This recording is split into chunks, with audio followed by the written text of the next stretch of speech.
Welcome to Blizzard Fire. We hope this video helps fire up your solution. You start by powering off and unplugging the Chromebook. This prevents shorts and lost data. Once done, flip it so you can access the keycaps closely.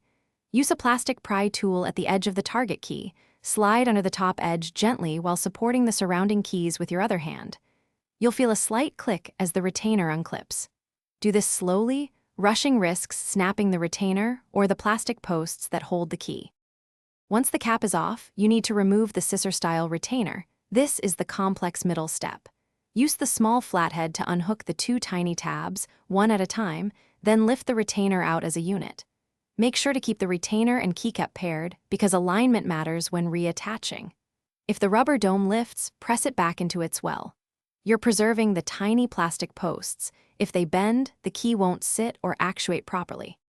To finish, align the retainer over its posts, lower it until both tabs click in, then position the keycap and press evenly until it snaps. You should test the key before closing up. Open a text field and press a few times.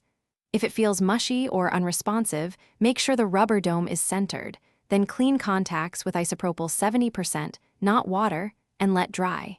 If a post is broken, you must replace the retainer. Thanks for watching. If you found this helpful, don't forget to like and subscribe.